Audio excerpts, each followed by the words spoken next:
We are 1039 WDKX, Rochester's #1 rated radio station for WDKX Wake Up Club. It's the after show to expense with your DJ site. Now, this is we've already started a trend with Dum Dum of the Day site.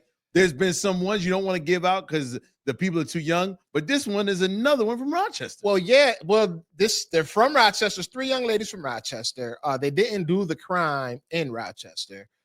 This was actually done in Chicago at a soul food restaurant. I think it's called Soul Vibe. Allegedly. Allegedly. They be like you. Allegedly. So I looked into the story and come to find out the lady who actually owns the restaurant, she's like a big give back person in that community out there. Like she gives back a lot. Oh, wow. So yeah, these 3 young ladies went to the restaurant, ordered chicken wings and Alfredo and a bunch of drinks. Their bill was almost $300. I want to say like $262 to be exact. Now, what happened was that when their server gave them the bill and walked away, they all broke out one at a time. Like, I'm going to the bathroom, and every 30 seconds, each one left. So they were able to catch the girls on surveillance video. The server was definitely able to identify the young ladies because one of them had a pink, I'm sorry, not a pink, but a light blue wig on. Like, you remember Little Kim used to wear those wigs? Yeah. Multiple. Yeah, it looked like Little Kim. I got you. Yeah. So, but Little Kim wouldn't do that though.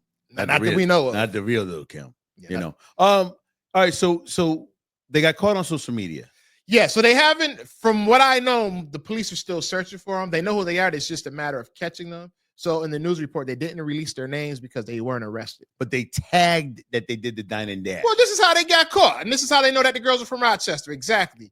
They went on social media, took a picture of the food, tagged the restaurant, and said, thanks for the free food. But not even that. You know, when you go to a restaurant and you have to sit and wait, and they're like, hey, we need a name and number so we can call you when the table's available. Yeah. Well, they put their name and number. Oh. Yeah, that's how they know they were from Rochester. All right. Where to begin on this one? Let me just first say this. Dining and dashing in any place, restaurant business, if it's like a 50-50 shot when you open up a restaurant because the margins are so tight. Like you got to turn around the table. You got to have constant reservations. You got to have constant work for it all to really make the restaurant work. So it is 50, probably 60% chance that it might fail. That being said, it shouldn't happen in any restaurant. It does. But a black-owned restaurant, when we talk about how it flips in our community, how, man, that restaurant was open this week and it's closed down. It's through stuff like this because there's not too many $230 or $260 hits you can take where you're still surviving. Imagine you take that once every day. And it affects the business, and the business is affected because people are employed by this restaurant. People rely on tips. What's the tip for that? 260. Do the math really quick. 20%. There's somebody misses out all the way. So you got a free meal out of it, but you hurt a lot of people in the process of it. Then we get to the digital end of it. Yes. You do realize that there's video cameras. You do realize that you might have even given the server your number. Yep. This is all easily tracked. Man, listen. I don't feel bad. No. But part of me is,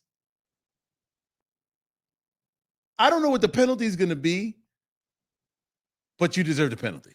You know, because it's not here in Rochester. So whatever it is and wherever it took place, it didn't reach a certain amount of money where it's federal. Well, you earn the public opinion of the world, right? Because this is not local news. This is national news. Even though it was on a local Chicago news station, it becomes national news because it's super viral now. But they mentioned Rochester in the news. Yes. So it's become a story that, and I don't know who these people are, and I may never know who they are because they may never. I don't want to know who they are. They still. Well, but that being said, Grandma said, "You lie, you still, you kill." This is embarrassing on all fronts. Because it puts Rochester on the map for doing this, but it's not a true representation of Rochester. It isn't.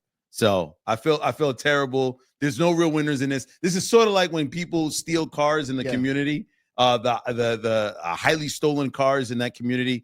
You think it's just for a joyride and I was just having fun. Hee hee ha ha. We crashed it on the. It affects the people who had that car. The people that live in that area in that zip code, their insurance is about to go up because a number of cars have been stolen in that area. It puts the police on alert. Who knows if you hurt yourself or anybody else while crashing that car? It's just a number of different things that just hurt. These are the crimes that hurt us, hurting us.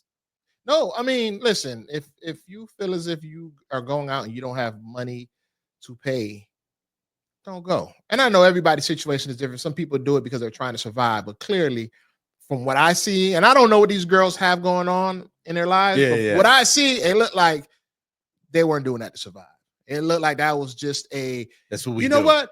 This is what we do. We're not paying. And the reason I say that is because you went on social media and you tagged the restaurant telling them thank you for the free food. All right, before we wrap up, Sight, you told me, you don't have to say the place, but you told me that now certain restaurants are saying pay first before you eat. In Rochester, I experienced a restaurant where they cash you out before you get your food. They cash you out before you get your food. I don't know if they deal with Dine and Dash, but they cash you out before you get your food. I wasn't mad at it. All right, so a little different, but I wasn't mad. Well, I'm glad we bringing it up because so when somebody sees it and be like, "Oh, that's how they're gonna treat us now," and I'm like, "That give you $262, 262 reasons why they're doing that." One of the reasons why is that they don't want to be caught short-handed. Nobody want to get stuck with that bill, man. Yep. So just be aware if that starts popping up. In certain places, black, white, Latin, doesn't matter where. Yeah. It isn't just because we walked in, it's because a lot of restaurants are getting burned by people dining and dashing. So I don't know. It's bizarre, but it has been a wild year for Dum Dum of the Day. A lot of them have been local, man. I don't know if it's what has gotten into the water, but there's been a lot of stories of Dum Dum of the Day that have gone above and beyond. Listen, if you want to hear Dum Dum of the Day in real time on WDKX, make sure you're listening every weekday morning at 7:40. We are 103.9 WDKX, Rochester's #1 rated radio station. We'll catch you on the next edition of the After Show on WDKX's podcast.